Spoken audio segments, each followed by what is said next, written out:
वो एकटक बगीचे के फूलों को निहार रही थी। रंग रूप पर उसने कभी खुद से ध्यान ही नहीं दिया था, क्योंकि उसने हमेशा अपने पापा से यही सुना था कि बच्चे इंसान का मन साफ होना चाहिए। रंग और खूबसूरती तो एक उम्र के बाद खत्म हो जाती है, रह जाती है तो बस मन की सुंदरता। यही वजह थी कि उसने लोगों की बातों को हमेशा इग्नोर किया, लेकिन आज उसे दर्द हो रहा था और साथ ही शिकायत भी उस ईश्वर से, क्योंकि आज अपने सांवले रंग की ही वजह से उसने उसे खो दिया था, जो तब से उसके दिल में बसता था जब वो 10वीं में थी। प्यार का मतलब भी नहीं सही से पता था, लेकिन तब से वो आज तक उसके दिल में था। और आज उसकी सगाई थी उसके प्यार की, जिसकी खबर उसे गांव आते ही मिली, और वो अब खुद को तैयार कर रही थी कि कैसे उससे मिलेगी। हिम्मत ही साथ नहीं दे रही थी, दिल तो जैसे फटा जा रहा था, लेकिन वो किसी से बोल भी तो नहीं पा रही थी, और ना ही कोई ऐसा था जिसके कंधे पर सिर रख कर वो रो सके। इसलिए उसने अपने आंसुओं को पलकों में ही जब्त कर लिया और भरी आंखों से उस चांदनी के फूल पर हाथ फेरने लगी, जिनमें अक्सर ही उसे क्रिस का अक्स नज़र आता था, क्योंकि क्रिस को ये फूल बहुत पसंद थे। वो उन सब में खोई ही थी कि उसे आवाज़ सुनाई पड़ी। आंगन से जो दिवाकर जी उसके पापा आवाज़ दे रहे थे। सालनी, सालनी बेटा, वहाँ क्या कर रही हो? उन्होंने आवाज़ दी। जो सुन उसने झट से अपनी आंखों को साफ किया और चेहरे पर मुस्कान लाते हुए बोली, आई पापा, ये रहे तुम्हारे कपड़े, आज यही पहनना। शारदा जी ने उसे एक बैग थमाते हुए कहा तो उसने सिर हिला दिया। और थोड़ी जल्दी करना बेटा, वरना सुमेश नाराज हो जाएगा कि उसके बेटे की सगाई में हम सबसे लास्ट में पहुंचे। दिवाकर जी ने हंसते हुए कहा तो शालिनी हल्का सा मुस्कुराई, और रूम में आकर वो बैग खोल कर देखा तो उसमें एक वाइट कलर का लॉन्ग अनारकली फ्रॉक और रेड दुपट्टा था। वो अब तैयार होने लगी। वो अपने बालों को सही कर रही थी कि शारदा जी अंदर आ गई। वाह, आज मेरी शालिनी तो बहुत प्यारी लग रही है इस ड्रेस में, उन्होंने उसके गालों पर हाथ रखकर कहा। लेकिन साथ ही वो बहुत हैरान भी थी, क्योंकि आज पहली बार शालिनी ने अपने फेस पर मेकअप किया था। उसे कभी अपने रंग रूप से कोई फर्क नहीं पड़ा, ना ही उसने कभी अपने चेहरे पर कुछ लगाया था। वो कहती कि जैसी हूँ वैसी भगवान ने बनाया, तो इसमें कुछ करने की क्या ज़रूरत। और यही बात शारदा जी को हैरान कर रही थी। अपनी माँ की आंखें देख वो समझ गई उनके मन में क्या प्रश्न है। आप ही तो बोलती हो कि कभी अच्छे से तैयार हो जाया कर, इसलिए लगा लिया। वैसे भी वहाँ सब इतने सुंदर सुंदर लोग होंगे, अब सबसे बुरी दिखने से अच्छा थोड़ा ठीक ठाक ही दिखूं, उसने अपने दर्द को मुस्कान के पीछे छुपाते हुए कहा। बहुत सुंदर लग रही है, लेकिन आज ऐसी बातें क्यों? उन्होंने अपने मन के विचारों को विराम देते हुए पूछा। अरे अब ज़्यादा मत सोचिए, जल्दी चलिए वरना पापा भी गुस्सा करेंगे। वो उनका हाथ पकड़ते हुए बोली और अपनी अलमारी से एक गिफ्ट बॉक्स निकाला। वो लोग कुछ देर बाद एक बड़ी सी हवेली के सामने आकर रुके, जो आज फूलों और रंगीन लाइट से जगमगा रहा था। दिवाकर जी और शारदा जी तो अंदर बढ़ गए थे, लेकिन अब उसके कदम आगे नहीं बढ़ रहे थे। उसने जितना खुद को मजबूत किया था वो उतना ही बिखर रही थी, उससे नहीं हो रहा था। सालू, ये प्यारी सी आवाज़ उसके कानों में पड़ी तो उसने नज़रें उठाकर देखा, सामने क्रिस था। गोल्डन शेरवानी में वो और भी हैंडसम लग रहा था। उसे देख शालिनी के आंखों के कोर गीले हो गए। वो अब उसके करीब आ चुका था। यहाँ क्यों रुकी हो? अंदर चलो, वैसे भी मैं तुमसे नाराज हूँ। इतनी देर से भी कोई आता है क्या, अजनबी जैसे? पीहू को भी तुमसे मिलाना था मुझे, उसने अपनी नाराज़गी जताई तो शालिनी ने खुद को संभालते हुए कहा, सॉरी, चलो। पीहू बहुत ही सुंदर थी और क्रिस उससे ही आज सगाई कर रहा था। दिवाकर जी और सुमेध जी अच्छे मित्र थे, जिस वजह से शालिनी और क्रिस का भी एक दूसरे के घर आना जाना लगा रहता था। शालिनी कब मन ही मन क्रिस को पसंद करने लगी थी उसे पता ही नहीं चला, और जब तक उसे अपने दिल की बात कहनी चाहिए तब तक बहुत देर हो चुकी थी। क्रिस के साथ शालिनी अंदर आई तो देखा पूरा हाल मेहमानों से भरा था। सामने ही उसे सुमेश जी और रीमा जी दिख गए, और उनके पास ही शालिनी के पेरेंट्स भी थे, तो वो पहले उनके पास चली गई। लो जी, आ गई हमारी चाँद का टुकड़ा, हमारी होने वाली बहू। रीमा जी की नज़र सीढ़ियों से आ रही पीहू पर जैसे ही पड़ी वो मुस्कुराते हुए बोल पड़ी, शालिनी की नज़रें भी उस ओर उठ गई। नेवी ब्लू लहंगे में उसका गोरा रंग बहुत फब रहा था। क्रिस की तो नज़रें ही उससे नहीं हट रही थी। देखता ही रहेगा कि जाकर उसकी हेल्प भी करेगा। रीमा जी ने क्रिस को देख हंसते हुए कहा तो वो झेप गया और पीहू के आगे अपना हाथ किया तो उसने हल्की मुस्कान देकर उसका हाथ पकड़ लिया। रीमा जी ने उन दोनों को एक साथ बैठाया, फिर पीहू के सिर पर चुनरी डाल दी, उसे कुछ शगुन दिया। फिर पीहू की माँ ने क्रिस और पीहू का टीका किया। जान लेने का इरादा है क्या बंदे का? क्रिस धीरे से फुसफुसाया तो पीहू ने हल्के से उसे कोनी मार आगे देखने का इशारा किया। शालिनी उनके पास ही थी। ये सब देख उसकी आंखें नम हो चली। शालिनी बेटा रिंग तो दो क्रिस को, शारदा जी बोली तो शालिनी ने हाँ में सिर हिलाकर अंगूठी की थाल उन दोनों के सामने कर दी। दोनों ने एक दूसरे को रिंग पहनाई और सबका आशीर्वाद लिया। शालिनी को क्रिस ने इशारे से पास बुलाया। वो उसके पास आकर बोली, पीहू इनसे मिलो, ये है शालिनी मैडम जी। उसने शरारत से कहा, लेकिन आज हर दिन की तरह वो चिढ़ी नहीं थी। हाय पीहू ने कहा तो शालिनी ने उससे हेलो बोला। सलोनी बता हम दोनों की जोड़ी कैसी लग रही है? क्रिस पीहू के कंधे पर हाथ रख खुद से चिपका कर बोला। एकदम राधा कृष्ण, उसने हल्की मुस्कान लाते हुए कहा। ये तुम दोनों के लिए, वो गिफ्ट उन्हें देते हुए बोली और फ़ोन का बहाना बताकर बाहर निकल गई, क्योंकि उससे अब और रुका नहीं जा रहा था। सलोनी क्यों कहा तुमने इसे? अभी तो बोला कि शालिनी नाम है, पीहू ने असमंजस से कहा तो क्रिस हंसते हुए बोला, सबके लिए शालिनी है, मेरे लिए तो शालू और श्याम सलोनी है। इसके सांवले रूप को देखकर मैंने ये नाम दिया है। उसने अजीब सा मुंह बनाते हुए कहा। शालिनी तुम वहाँ से पहले क्यों चली आई थी बेटा, बिना बताए, वो भी अकेले? शारदा जी ने उसके रूम में आते हुए कहा।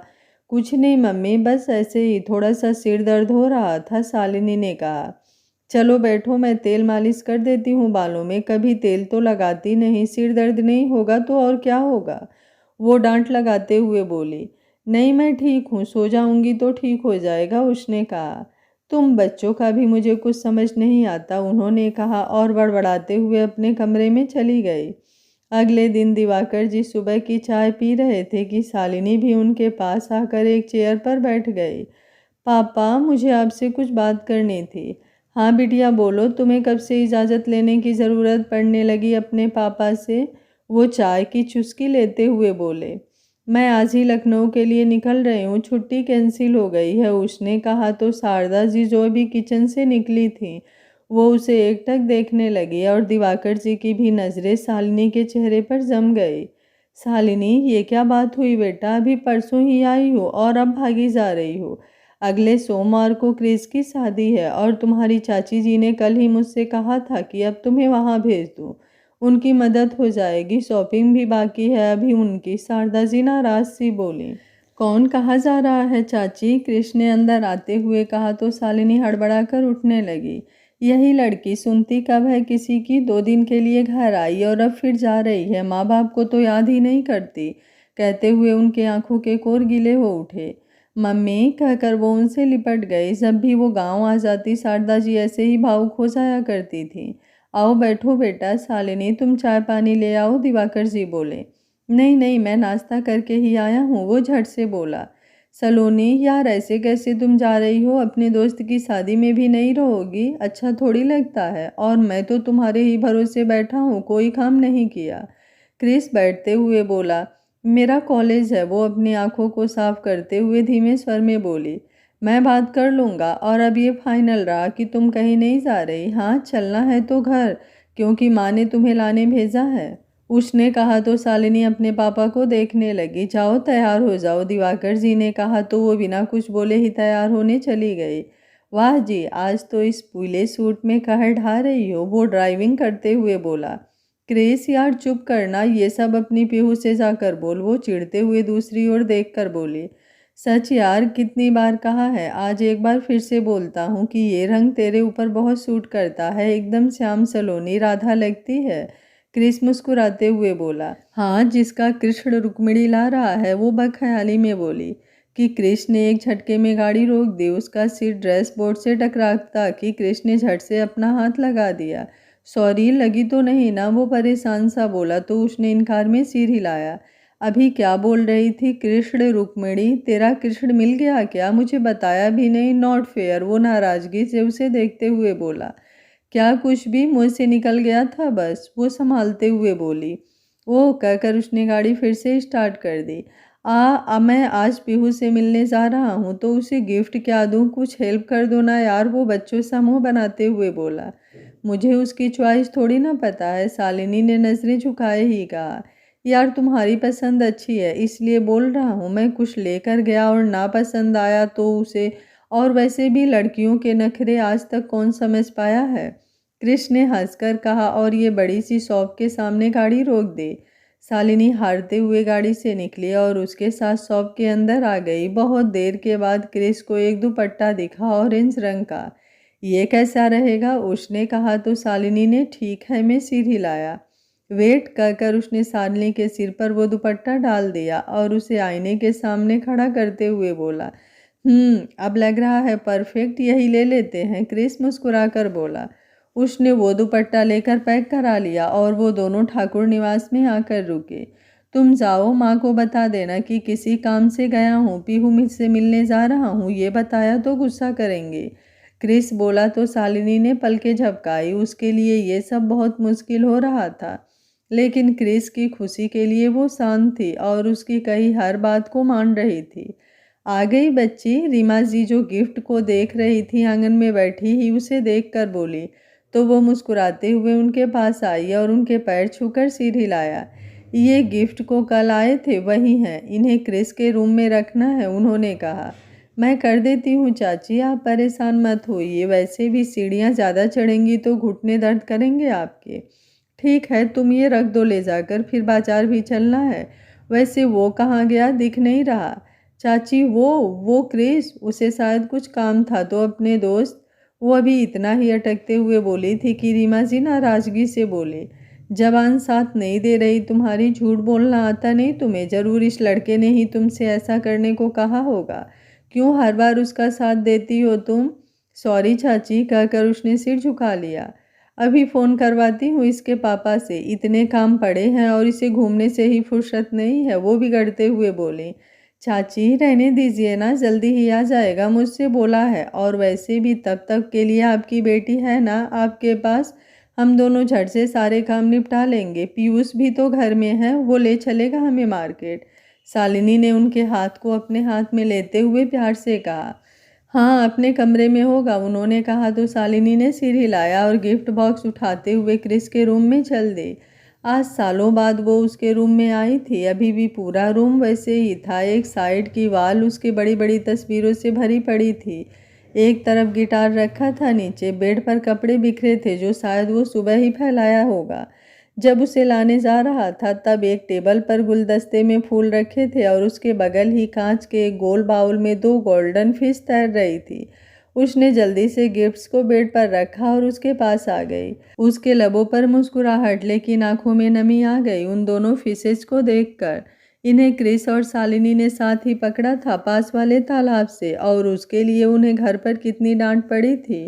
गोल्डी, तुझे तो तेरा प्रिंस मिल गया, लेकिन मेरी वाली मैंने खो दिया। तुझे पता है, मैं जब अपने जज्बातों को समझी तो एक बार मजाक में ही मैंने क्रिस का हाल जानना चाहा था।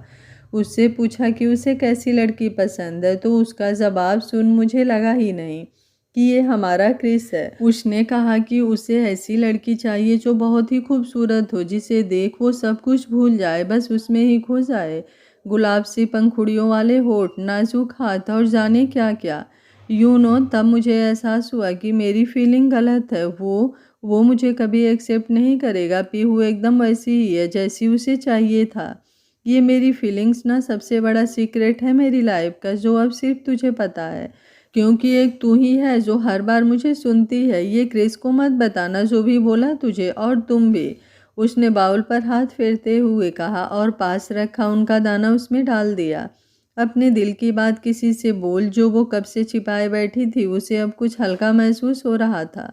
वो अब बेड के पास आ गई और क्रिस के कपड़े समेट कर उन्हें कबर्ड में रखा। फिर गिफ्ट्स जो लाई थी वो भी साइड टेबल पर रखे। सब डाइनिंग टेबल पर इकट्ठा थे, क्रिस को छोड़कर, जिस पर सुमेश जी ने रीमा से पूछा, ये आपके लाडले साहब कहाँ हैं? क्या आप ये इतना भी भूल गए कि रात का खाना सब साथ ही खाते हैं?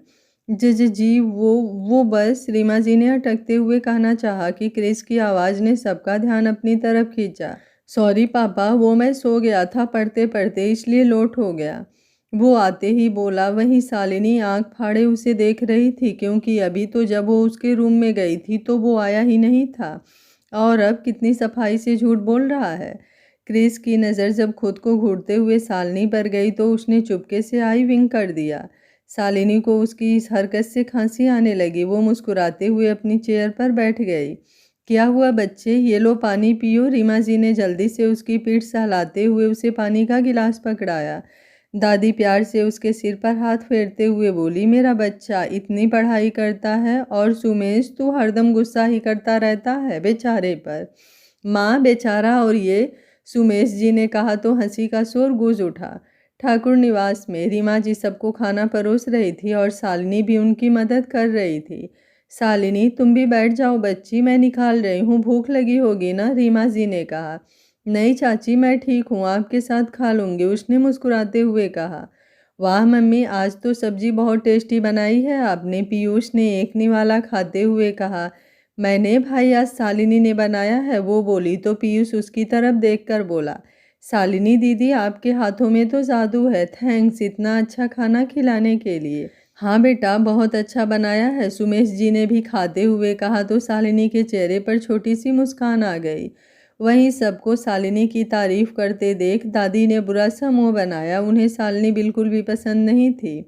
छुटकी बहुरिया को आने दो, तब थारे लोगों को पता चलेगा क्या स्वाद होवे है खाने का, उन्होंने कहा तो क्रिस के चेहरे पर शर्मीली सी मुस्कुराहट आ गई और वो नीचे प्लेट में ही मुंह किए खाने लगा, जो देख सब मुस्कुरा दिए। शालिनी ने बाद में रीमा जी के साथ ही खाना खाया और उनके साथ रसोई के काम निपटाने लगी। शालिनी बेटा, अपने कमरे में जा रही हो ना, ये दूध लेते जाओ, पीयूष और क्रिस को दे देना, रीमा जी ने 2 गिलास एक ट्रे में रखकर उसे देते हुए कहा। जी चाची, हम दे देंगे, अब आप भी जाकर आराम कीजिए, शुभ रात्रि, शालिनी बोली। शुभ रात्रि बेटा, उन्होंने प्यार से उसके सिर पर हाथ फेर कर कहा। शालिनी पीयूष को दूध देने के बाद क्रिस के रूम में आई तो रूम में वो नहीं दिखा। उसके रूम से ही अटैच्ड एक स्टडी रूम था, जहाँ का डोर खुला देख वो समझ गई कि वो वही है। क्रिस यूपीएससी की प्रिपरेशन कर रहा था, प्री में वो सिलेक्ट हो चुका था और अब आगे की तैयारी कर रहा था। वो किताब में इस कदर ध्यान लगाए था कि उसे शालिनी के आने का पता ही नहीं चला। वो पिछले 10 मिनट से स्टडी रूम के डोर पर खड़ी उसे ही देख रही थी। अब वो आगे बढ़ते हुए उसके पास आई और गिलास टेबल पर रखा तो क्रिस का ध्यान उस पर गया। अरे शालू, तुम कब आई? सॉरी, वो मैंने देखा नहीं, वो जल्दी से बोला। शालिनी, बस अभी ही, तुम पढ़ रहे थे तो। अच्छा, ये दूध पी लो वरना ठंडा हो जाएगा, तब तो बिल्कुल नहीं पियोगे और ख़राब होगा। तुम कितनी प्यारी हो, इतना ध्यान रखती हो सबका, वो उसकी नोच को हल्के से खींचते हुए बोला तो शालिनी के चेहरे पर मुस्कान तैर गई। बस बस, ज़्यादा बातें बनाने की ज़रूरत नहीं है, अपनी पढ़ाई में ध्यान लगाओ, मैं चलती हूँ, कहकर वो जाने को मुड़ी कि क्रिस ने उसकी लपक कर उसकी कलाई पकड़ ली। उसके ऐसे पकड़ने से शालिनी की सांसें अनियंत्रित सी हो उठी और आंखों में आंसू आ गया। वो बिना पलटे ही खड़ी रही तो क्रिस ने अपनी पॉकेट से कैडबरी चॉकलेट निकाल उसके हाथ में रख दिया। ये तुझे बहुत पसंद है ना, आज जो भी किया मेरे लिए उसके लिए छोटा सा गिफ्ट है, वो मुस्कुराकर बोला। अब बच्ची नहीं हूँ मैं, शालिनी ने अपने जज्बातों को संभालते हुए अपने आंसू साफ कर कहा और वो चॉकलेट वहीं छोड़कर चली गई। ये क्या हुआ अब इसे? चॉकलेट के लिए ही तो इतना झगड़ती थी, हर काम के लिए। पहले तो खुद ही घूस मांगती थी और अब जब बिना कहे ही ले आया तो इसे यहीं रख कर चली गई। वो कन्फ्यूज सा बोला, फिर दूध पीकर अपनी किताब में ध्यान लगाने लगा। शालिनी सुबह उठी और सीधा खिड़की के पास आकर खड़ी हो गई, जहाँ से बगीचा साफ दिख रहा था। उसकी नज़र अब क्रिस पर पड़ी, जो पुशअप कर रहा था। पसीने की बूंदें उसके शरीर पर सुबह की हल्की धूप में मोती सी चमक रही थी, जो देख वो अपनी नज़रें ही उससे नहीं हटा पाई। जानती हूँ नहीं है तू मेरा, फिर भी जाने क्यों दिल मानने को तैयार ही नहीं। कितना समझाती हूँ इस बावरे मन को, लेकिन ये नज़रें तुझे सामने देख हर बार गुस्ताखी कर जाती है। कैसे समझाऊं इस दिल को जो ये मानने को तैयार ही नहीं कि अब तू नहीं है मेरा। उसने अपने मोबाइल में टाइप करके इंस्टा पर पोस्ट कर दिया और मोबाइल बिस्तर पर एक और फेंक कर कपड़े लेकर वॉशरूम में चली गई। आज सब साथ ही शॉपिंग पर जाने वाले थे, पीहू भी, क्योंकि अभी तक उसका लहंगा फाइनल नहीं हुआ था और अभी क्रिस को भी अपनी शादी के कपड़े लेने थे। मॉल में रीमा जी बोली, क्रिस, पीहू कहाँ है बेटा, फ़ोन करके पूछ तो, अभी तक नहीं आई। जी मम्मी, उसने कहा और पीहू को फ़ोन लगा दिया। उससे बात करने के बाद वो बोला, मम्मी, पीहू बोल रही है कि आज बिज़ी है और उसने अपनी पसंद का लहंगा पहले से ही ऑनलाइन ऑर्डर कर लिया है। क्रिस की बात सुन रीमा जी के चेहरे के भाव बदल जाते हैं। वो अब कुछ सख्ती से बोली, तुझे पता है ना कि हमारे यहाँ बहू शादी में ससुराल से जो कपड़े जाते हैं वही पहनती है। क्रिस ने धीरे से हाँ में सिर हिलाया। हाँ तो समझा देना उसे, अब चाहे आए या नहीं, जो मैं दूंगी वही पहनना पड़ेगा, उन्होंने कुछ नाराज़गी से कहा और आकर लहंगा देखने लगे। रीमा जी को एक पिंक लहंगा बहुत पसंद आया। शालिनी बेटा देखो ये कैसा है, उन्होंने कहा। बहुत अच्छा है चाची, पीहू पर जचेगा, वो बोली।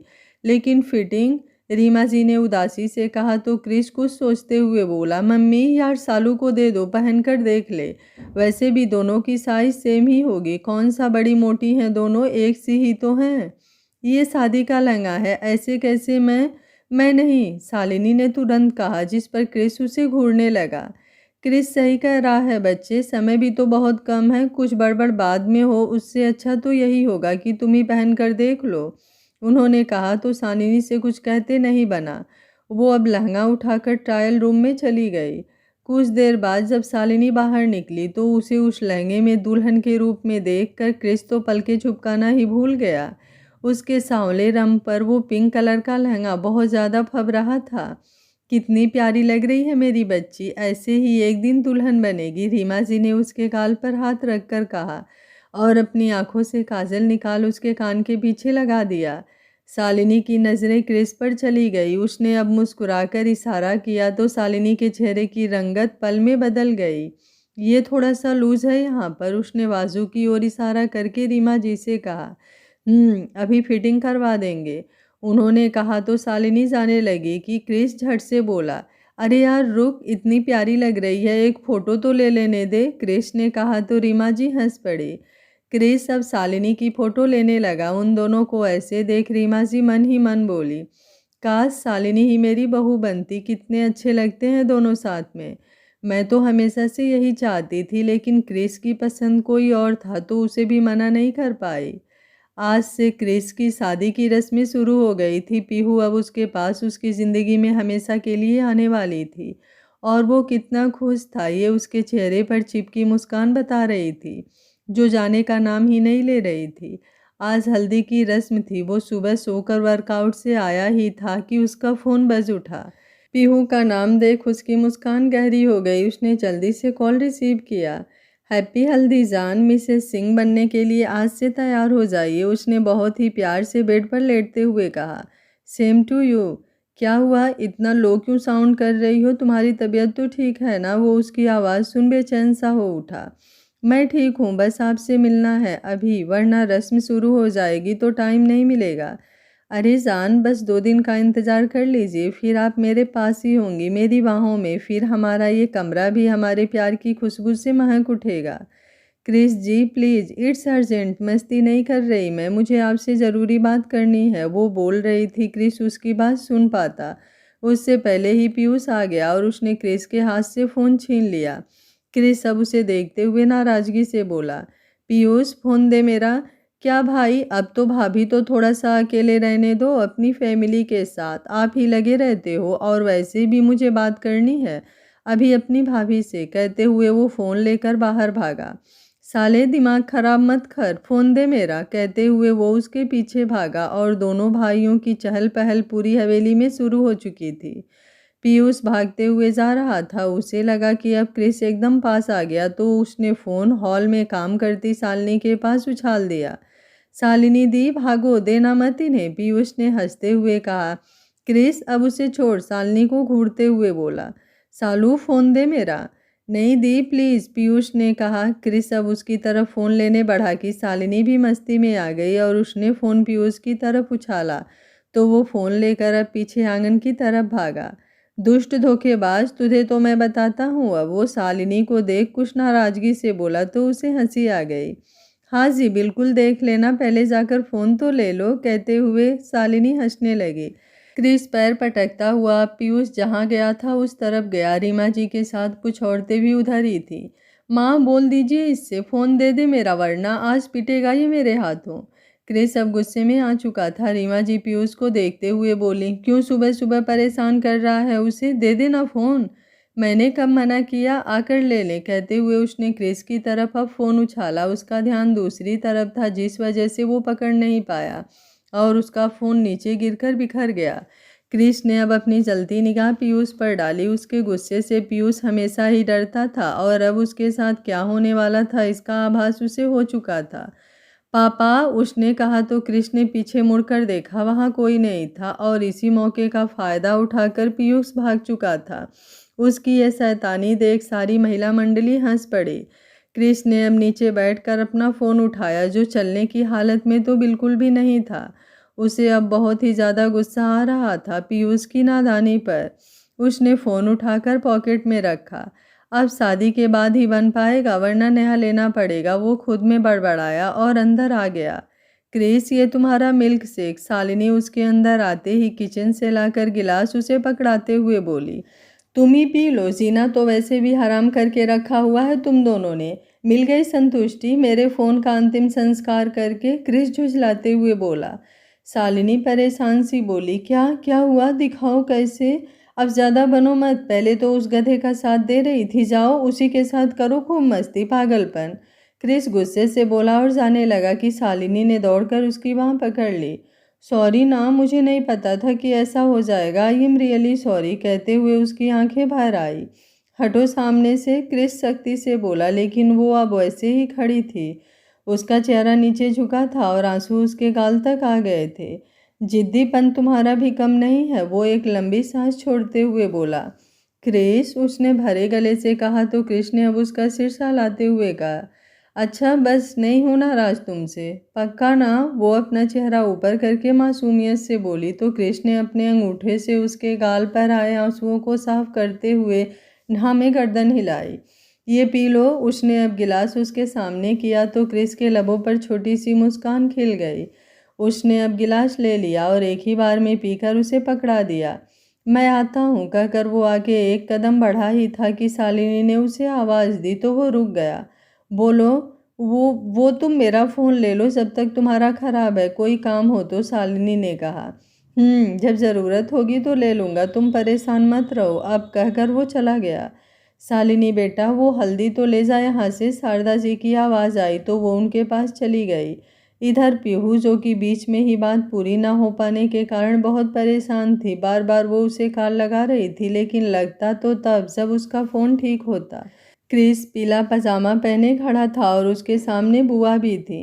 बुआ प्लीज़ यार, ये ऐसे कैसे मैं बाहर जाऊंगा, कुछ तो इज्जत है, मैं टी शर्ट डाल लूँ, वो बेचारा समूह बनाकर बोला तो बुआ को हंसी आ गई।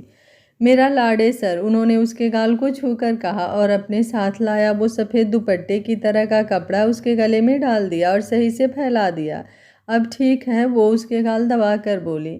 हाँ मेरी जीनियस, अब एकदम ठीक है, कहकर उसने उन्हें हक कर लिया।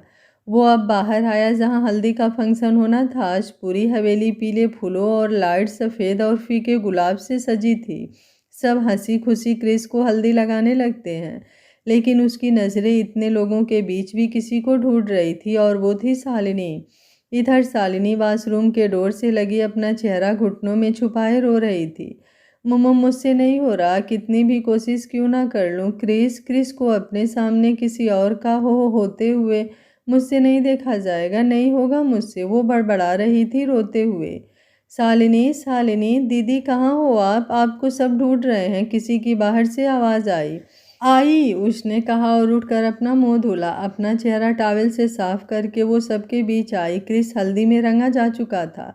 ओ बंदरिया, तू मुझे नहीं लगाएगी हल्दी, देख तेरे लिए ही रुका हूँ, कहाँ थी अब तक। उसके आते ही क्रिस ने अपने सवाल दागे। बेटा जल्दी लगाओ, अभी पीहू के घर भी जानी है यही हल्दी, रीमा जी ने कहा तो शालिनी ने हाँ में सिर हिलाया और अपने हाथों में हल्दी लेकर उसके गाल पर लगा दी। हमेशा खुश रहना अपनी ज़िंदगी में। शालिनी मुस्कुराने की कोशिश करते हुए बोली, लेकिन उसके आंसू टपक ही पड़े जो सीधे क्रिस की हथेली पर गिरे। वो अब शालिनी को देखने लगा। वो उससे दूर होने लगी कि मिनट में पैर उलझ गया और वो क्रिस के ऊपर ही गिर गई। संभल ना पाने से दोनों ही गिर चुके थे। शालिनी उसके ऊपर थी और क्रिस जो हल्दी में रंगा था उसके बदन से हल्दी शालिनी को भी लग चुकी थी।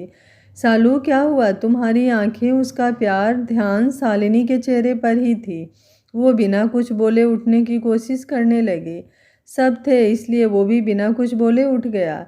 एक औरत हंसते हुए बोली, शारदा जी, लगता है शालिनी बिटिया के भी हाथ जल्दी ही पीले होने वाले हैं। शगुन की हल्दी इसी बात का इशारा कर रही है। हाँ, तो मेरी बच्ची को भी राजकुमार मिलेगा, रीमा जी ने मुस्कुराकर कहा। तो शारदा जी भी मुस्कुरा दी। सबकी बातों से उसे घुटन महसूस हो रही थी। वो जल्दी से सबके बीच से निकल गई। चलो अब तुम भी नहा लो, शारदा जी ने कहा तो क्रिस ने हाँ में सिर हिलाया। पीयूष और एक दो लोग क्रिस को लगी हल्दी लेकर पीहू के घर के लिए निकल गए। आज ठाकुर निवास में सुबह से ही चहल पहल मची हुई थी। आखिर हो भी क्यों ना, आज उनके बड़े बेटे की शादी जो थी।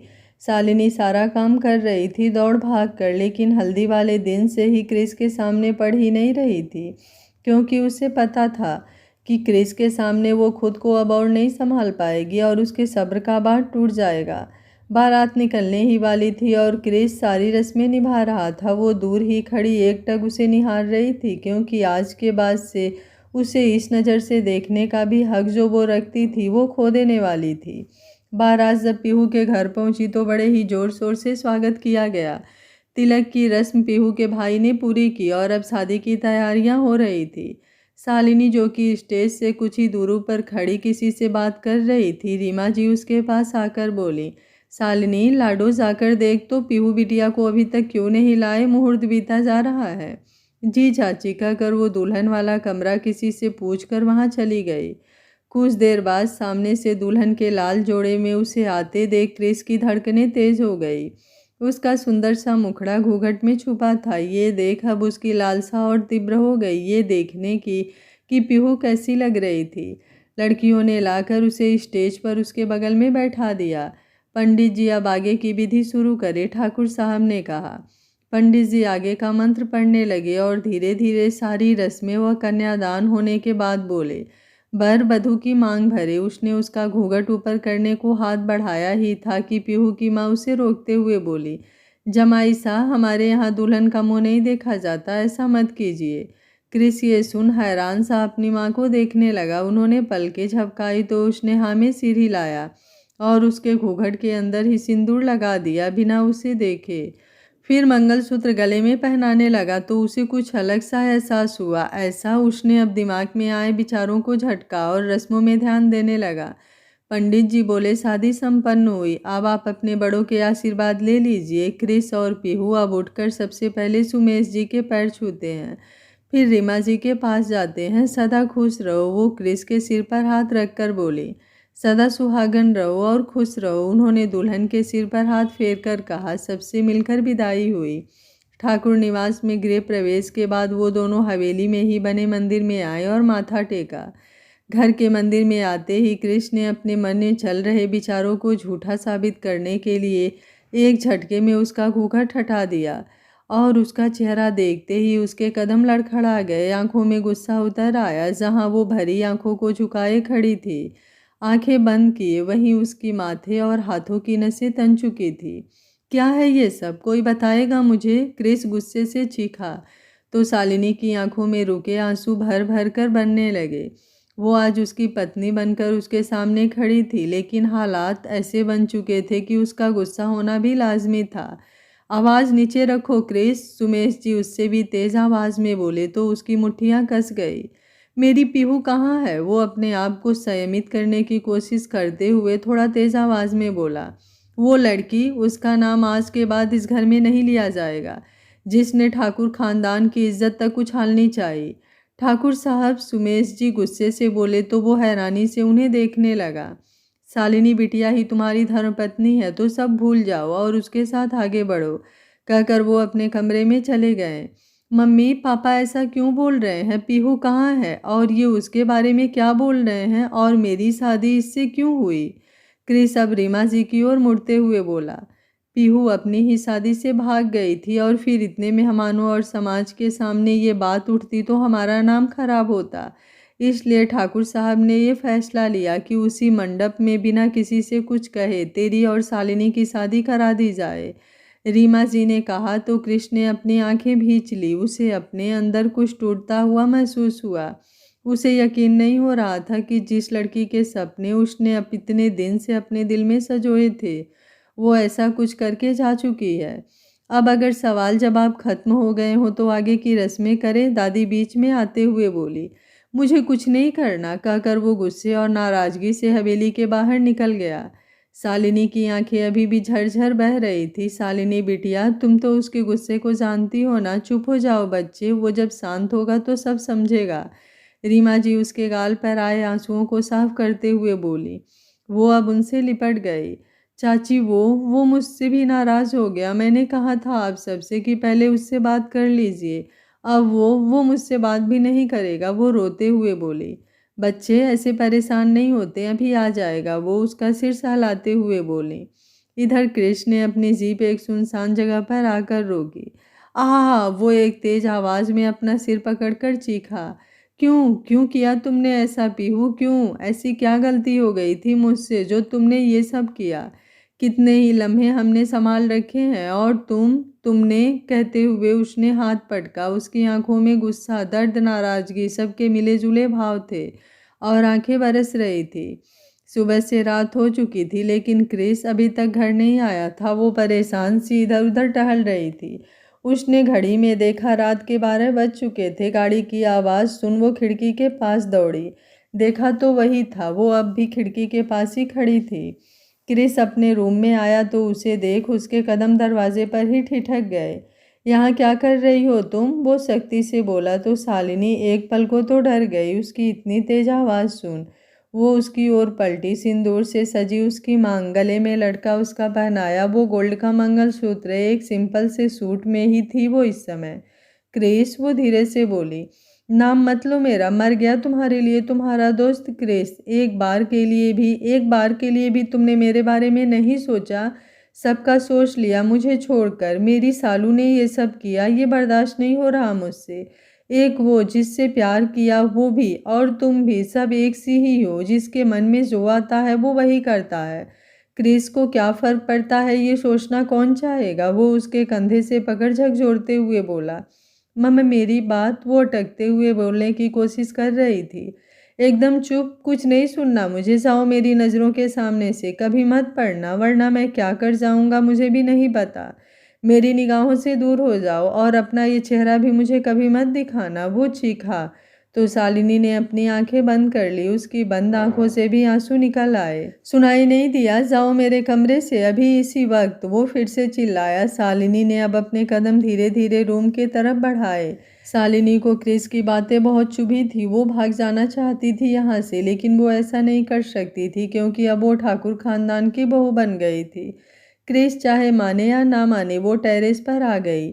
इतनी रात के सारे गांव में सन्नाटा छाया था। थोड़ी बहुत कुत्तों के भौंकने की आवाज़ आ रही थी। बस वो रेलिंग से टिक कर खड़ी हो गई। उसकी आंखों में आंसू थे। उसकी आंखों के सामने वो पल घूमने लगा जब सबने उससे बहुत कहा था ये मानने को, जबकि वो तैयार भी नहीं थी। फ्लैशबैक। शालिनी जब दुल्हन वाले कमरे में आई तो वहाँ बहुत भीड़ दिखी। वो जब अंदर आई तो देखा पीहू की मम्मी रो रही थी बिलख बिलख कर और उससे पापा गुस्से से बड़बड़ा रहे थे। देख लिया इस लड़की को इतना छूट देने का नतीजा? नाक कटा दी हमारी पूरे समाज के सामने। क्या मुंह दिखाएंगे इस समधी जी को कि हमारे संस्कारों का ये फ़ायदा उठाया है तुम्हारी उस लाडली बेटी ने? एक बार भी हमारी इज्जत का ख्याल नहीं किया और चली गई उस लड़के के साथ। कहते हुए उनकी आंखों से एक बूंद आंसू लुढ़क गए। क्या? ये सब सुनते हुए शालिनी के मुँह से बस इतना ही निकला। उसके माता पिता अब उस ओर देखने लगे। शालिनी बिटिया, ठाकुर साहब को बुला लाओ, उन्होंने कहा तो शालिनी ने सिर हिलाया। कुछ ही देर में सब सामने थे और पूरी बात जैसे ही पता चली सुमेश जी का चेहरा गुस्से से तमतमा उठा। समझ क्या रखा है आपने हमें? अरे आपकी वजह से बारात वापस जाएगी तो क्या कहेंगे लोग कि ठाकुर ने ऐसे घर में रिश्ता जोड़ना चाहा जहाँ की बच्ची ही? कहते हुए वो चुप हो गए। माफ़ कर दीजिए मुझे ठाकुर साहब, कहते हुए उन्होंने हाथ जोड़ लिया शर्मिंदगी से। सुमेश शांत हो जा, इतना गुस्सा ठीक नहीं, हम कुछ ना कुछ हल निकालते हैं ना इस बात का। दिवाकर जी ने उनके कंधे पर हाथ रखकर कहा। क्या हल निकालेंगे, कुछ बचा भी है अब? क्रिस की बारात ऐसे वापस जाएगी तो कितनी बदनामी होगी हमारी, कहते हुए अचानक उन्हें कुछ सूझा और उन्होंने दिवाकर जी का हाथ अपने हाथ में लेते हुए कहा, अब तू ही मुझे बचा सकता है, हमारी इज्जत, हमारा सम्मान सब तेरे ही फैसले पर टिका है। सुमेश जी की बात सुनकर दिवाकर जी हैरानी से उन्हें देखने लगे। क्या कहना चाहता है तू? अपनी शालिनी का हाथ मेरे बेटे के हाथ में दे दे दिवाकर, आज तुझसे तेरा दोस्त कुछ मांग रहा है हाथ जोड़कर। जानता हूँ मैं खुद गर्ज हो रहा हूँ, लेकिन अब तू ही है जो कुछ कर सकता है। उन्होंने अपने हाथ जोड़कर कहा तो दिवाकर जी ने उनके हाथ पकड़ लिए। सुमेश, तूने उस समय मेरी मदद की थी यार, जब सबने इनकार कर दिया था, तो ऐसा करके मुझे शर्मिंदा मत कर। तेरी इज्जत मेरी इज्जत है, उन्होंने कहा और शारदा जी की ओर देखा। वो सिर झुकाए खड़ी थी। उन्होंने पलकें झपकाई, शालिनी को लाने का इशारा किया और उसके पास आकर वो उसके सिर पर हाथ रखकर बोला, बेटा तुझे क्रिस से शादी करनी होगी। तुम तो क्रिस को बचपन से जानती हो ना, तो कोई दिक्कत भी नहीं होगी, वो भी अपना ही घर है ना बेटा। शालिनी का दिल जैसे धड़कना ही बंद कर दिया हो ये सुनकर। हाँ, वो क्रिस को बेहद चाहती थी, लेकिन हालात ऐसे बनेंगे ये तो उसने सोचा भी नहीं था। पापा, क्रिस से बात कर लीजिए, वो मानता है तो मुझे कोई प्रॉब्लम नहीं है, शालिनी ने अपनी आंखें भींचते हुए कहा। उससे कोई कुछ नहीं कहेगा अभी, वरना वो फालतू का बखेड़ा खड़ा कर देगा। तुम अपना फैसला बताओ, ठाकुर साहब ने कहा। पापा, मैं ऐसे कैसे, उसे बता तो दीजिए, मैं उसे धोखा नहीं दे सकती, वो नाराज़ हो जाएगा पापा, कहते हुए उसकी आंखें भर आई। शारदा, इसे समझाओ और तैयार कर देना, कहकर उन्होंने शालिनी के गाल पर हाथ रखा तो वो रोते हुए उनसे लिपट गई। उसके लाख कहने पर भी सबने उसे चुप रहने को कहा और उसे घूंघट डाल मंडप में बिठा दिया ताकि किसी को शक ना हो। Flashback and. ये सब सोचते हुए शालिनी रेलिंग से टिक कर बैठ गई, रोते हुए बोली, मैंने तुम्हें कोई धोखा नहीं दिया, तुमसे बहुत प्यार करती हूँ, लेकिन फिर भी तुम्हारी खुशी के लिए तुमसे इजहार भी नहीं किया था, तो तुमने कैसे सोच लिया कि मैं तुम्हें हर्ट करना चाहूँगी। मैं मजबूर थी क्रिस, बहुत मजबूर, कहते हुए वो फपक पड़ी। सुबह सुबह जब रीमा जी क्रिस के कमरे में आई तो देखा वो सोफे पर बैठे बैठे ही सो रहा था। शालिनी कहीं नहीं दिखी। उन्हें तो उनके चेहरे पर चिंता की रेखाएं खींच उठी। वो उसके पास आई और उसके बालों में हाथ फेरने लगी। उनके ममतामयी स्पर्श को पाकर क्रिस की आंखें खुल गई। मम्मी, उसने अपनी आंखों को रगड़ते हुए कहा जो लाल हो गई थी। बेटा, ये आंखों को क्या हुआ है, उन्होंने पूछा। कुछ नहीं, ठीक हूँ मैं, उसने सपाट लहजे में कहा। उसे अब कल ही बातें याद आ गई थी। शालिनी कहाँ है और तुम बेड पर क्यों नहीं लेटे? मुझे क्या पता, आपकी बेटी है, आप जानो। वैसे भी कौन सा यहाँ कोई मुझे कुछ बताता है, होता वही है जो आप सब चाहते हैं। वो नाराजगी से बोला तो रीमा जी कुछ गुस्से से बोली, क्रिस तुम क्या बोल रहे हो, समझ में आ रहा है? जानती हूँ उस लड़की ने तुम्हारा दिल दुखाया है, लेकिन इसका ये मतलब नहीं कि तुम शालिनी को भी गलत ही समझो। उसने तो हमारे, बस कीजिए तरफदारी आप उसकी, मुझे कुछ नहीं सुनना, कहकर वो उठा और वॉशरूम में जाने लगा। वो दरवाजे तक पहुंचा ही था कि रीमा जी फिर से बोली, शालिनी को जितनी जल्दी तुम मान लो उतना ही अच्छा होगा, तुम दोनों के लिए भी और पूरे परिवार के लिए, वरना ठाकुर साहब जाने क्या करेंगे, मुझे भी नहीं पता। क्रिस उनकी बात सुन रुक तो गया था, लेकिन कुछ बोला नहीं। रीमा जी अब उसके कमरे से बाहर आई। उन्होंने हर जगह देख लिया था, लेकिन शालिनी कहीं दिख ही नहीं रही थी। उन्हें याद आया कि छत पर तो देखा ही नहीं। वो अब सीढ़ियों की तरफ बढ़ी ही थी कि सामने से आती हुई शालिनी दिखी।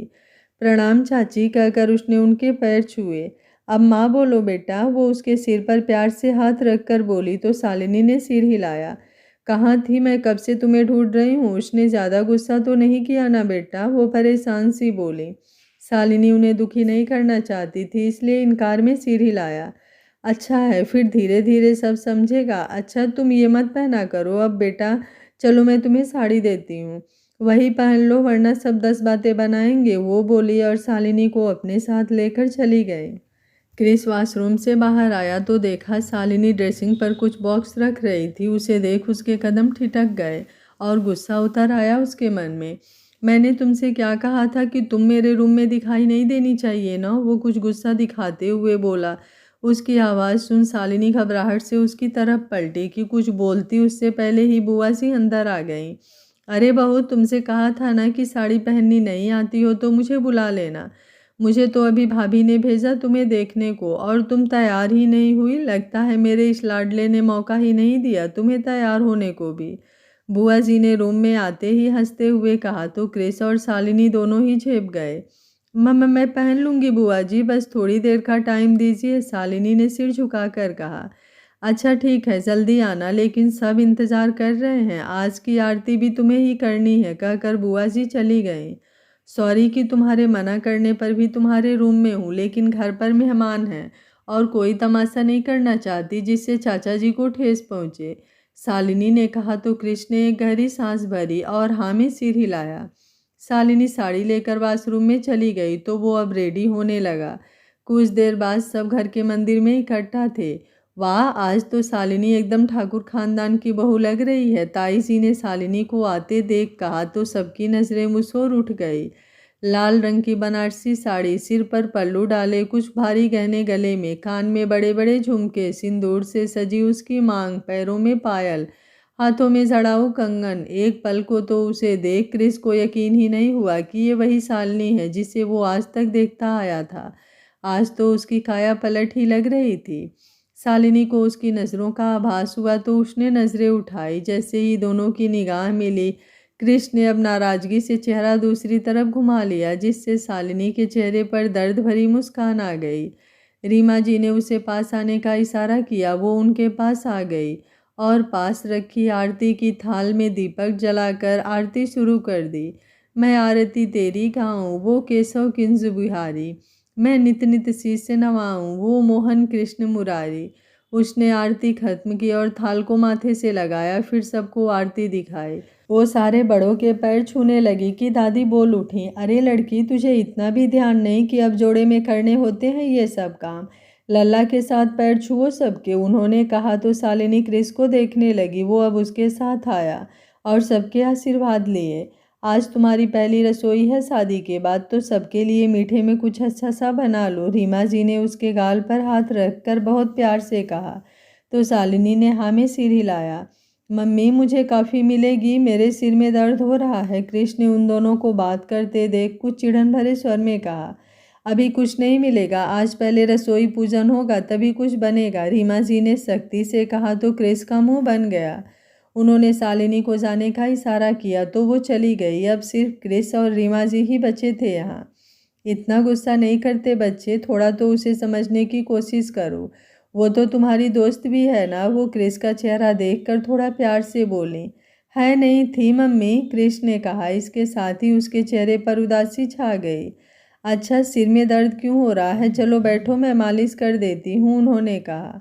ठीक हूँ मैं, वो बेपरवाही से बोला और जाने लगा कि रीमा जी ने उसका हाथ पकड़ लिया और उसे सोफे पर बैठने का इशारा किया। वो हार मानते हुए अब बैठ गया और अपने सिर में तेल मालिश करने लगा। हर रोज़ की तरह जब भी वो चिंतित होता तो यही एक काम था जो उसे सबसे ज़्यादा सुकून देता था। आज भी वही हो रहा था। कुछ देर बाद सब खाने की टेबल पर इकट्ठा थे। शालिनी ने गाजर का हलवा, पूरी, खीर, मटर पनीर, कोफ्ते सब कुछ बनाए थे और सबने उसकी बहुत तारीफ़ की। ये लो आज का अपना नेक, ठाकुर साहब ने मुस्कुराकर उसे एक गड्डी जेब से निकालते हुए उसकी तरफ बढ़ाकर कहा तो वो हिचक से उन्हें देखने लगी। चाचा जी, मैं कैसे, वो हिचकते हुए बोली। अरे बच्चे, अब आप इस घर की बहू हैं और आपका हक है इन सब पर। और दूसरी बात, अब आप भी पीयूष और क्रिस की तरह पापा बोलने की आदत डाल दीजिए, उन्होंने कहा तो शालिनी ने सिर झुका लिया और उनकी तरफ जाकर ले लिया और उनके पैर छुए। खुश रहो, वो उसके सिर पर हाथ रखकर बोले। सबने उसे कुछ ना कुछ नेक दिए। पीयूष अपने सिर पर हाथ रखते हुए बोला, ओ सिट यार, मैं तो आपके लिए कुछ लाना ही भूल गया। उसके शब्द सुन सब हंस पड़े। कोई बात नहीं, तुम्हें खाना पसंद आया वही बहुत है मेरे लिए, शालिनी ने धीरे से कहा। पर एक चीज़ है जो दे सकता हूँ, कहकर उसने अपने पॉकेट से कैंडी निकाली तो शालिनी उसे आंख दिखाने लगी और एक बार फिर हंसी का फव्वारा छूट गया वहाँ पर। क्रिश, तू क्या लाया है अपनी पत्नी के लिए? बुआ जी ने हंसते हुए कहा। आप सबने दे दिया तो हो गया, मेरा ज़रूरी नहीं है उतना। क्रिश बोला तो शालिनी उसे देखने लगी। मेरा हो गया, वो बेरुखी से बोला और उठ गया। शालिनी जब रूम में आई खाने की प्लेट लेकर तो देखा वो किसी को बार बार फ़ोन लगाने की कोशिश कर रहा था, पर शायद लग ही नहीं रहा था। पीहू, ये तुमने सही नहीं किया और मुझे जानना है ऐसी क्या गलती कर दी थी मैंने, वो अपने सिर को दबाते हुए बोला। तो शालिनी, जो ये सुनकर रुक गई थी, हिम्मत करके उसके पास आई और प्लेट टेबल पर रख दी। उसके पायल की आवाज़ सुन कृष्ण ने अपनी आंखों से हाथ हटाया और उसकी तरफ नज़र घुमाई। उसकी आंखें हल्की लाल थी। ये क्या हुआ? वो घबराते हुए बोली। कृष्ण ने दोबारा से आंख बंद की और उसे जाने का इशारा किया। क्रिस, प्लीज़ खुद को हर्ट मत करो, मैं तुम्हें ऐसे नहीं देख सकती। वो धीरे से उसके कंधे पर हाथ रखकर बोली। उसका गला भर आया था ये बोलने में ही। वजह कौन है यार, और जो दर्द दे वही हाल पूछे, वो व्यंग से बोला और उसका हाथ झटक दिया। तुम प्लीज़ थोड़ा सा खा लो कुछ, कल से नहीं खाए हो कुछ भी, वो अपने आंसू रोकते हुए बोली। लीव मी अलोन कहकर वो स्टडी रूम की ओर चला गया और वहाँ का डोर पटकते हुए बंद किया तो शालिनी ने अपनी आंखें भींच ली। शालिनी कबर्ड में अपने कपड़े जमा रही थी कि उसे किसी के आने की आहट सुनाई दी तो उसने उस ओर देखा। दादी खड़ी थी दरवाजे पर। दादी आइए ना, उसने हल्के से मुस्कुराते हुए कहा। वो अंदर आकर उसके सामने खड़ी हो गई। उनके चेहरे पर गंभीरता साफ झलक रही थी। देख लड़की, पसंद तो तू मुझे पहले भी नहीं थी, तेरी हरकतों की वजह से, और ना ही मेरे पोते लायक है। शालिनी ने सिर झुका लिया। ये सुन उसकी आंखों के कोर गीले हो उठे। लेकिन परिस्थितियां ऐसी बन गई कि ना चाहते हुए भी तुझे अपने घर की बहू बनाना पड़ा। अब इतना ही कहना है कि थोड़ी तमीज़ सीख लो, और ये बात बताने की ज़रूरत नहीं कि हमारे घर में पति का नाम नहीं लिया जाता और ना ही पूरे गांव में कोई लेता है। तो ये अपनी आदत सुधार लो और लल्ला को खुश रखो। अगर उसे ज़रा भी तकलीफ़ हुई ना तो तुम्हारा इस घर में आखिरी दिन होगा, वो चेतावनी भरे स्वर में बोली। जी दादी जी, मैं ध्यान रखूंगी। मेरी वजह से कभी क्री दादी का घूरना देख वो एक पल को चुप हो गई। उन्हें कोई तकलीफ़ नहीं हो और ना ही कभी इस परिवार पर मेरी वजह से कोई आँच आए, शालिनी ने कहा तो उन्होंने सिर हिलाया और बाहर चली गईं।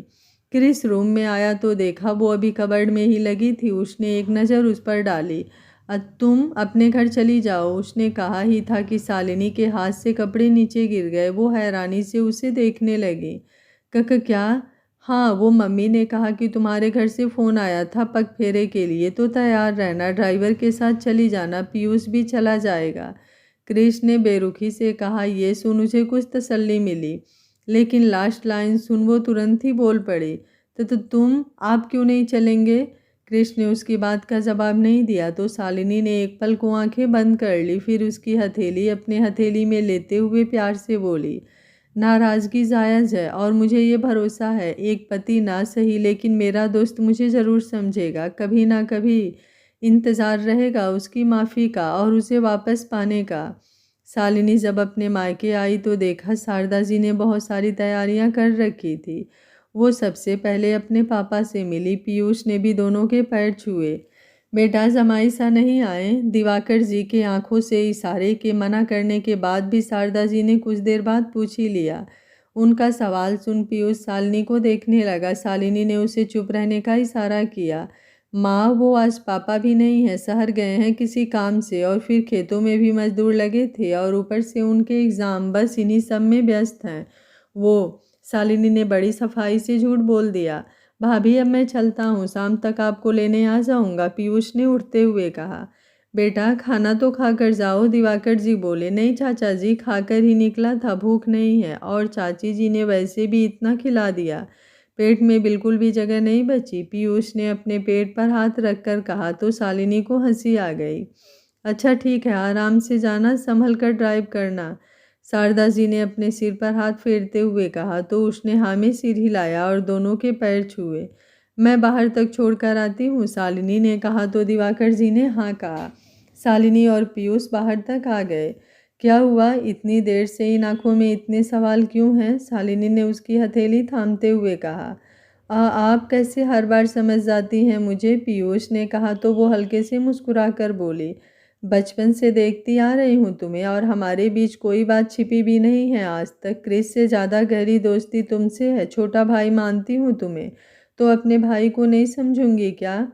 ये सुन पीयूष की आंखों में हल्की नमी आ गई। भाई आपके साथ कैसा व्यवहार कर रहे हैं शादी की बात, ये आप कितना भी छुपा लें मुझसे छुपा नहीं है। और आज यहाँ भी उनको कितनी आसानी से बचा लिया आपने, जैसा हरदम करती हैं। क्यों? पीयूष ने कहा। तो शालिनी की आंखें भर आई, लेकिन उसने अपने आंसुओं को जब्त कर लिया आंखों में ही। जब तुम्हारी शादी होगी या किसी से प्यार होगा तो समझ जाओगे, वो बोली। क्या भाभी आप भी? वो कुछ झेपते हुए बोला। मैं चलता हूँ, पीयूष बोला तो शालिनी ने हाँ में सिर हिलाया और उसे हाथ हिलाकर बाय बोला।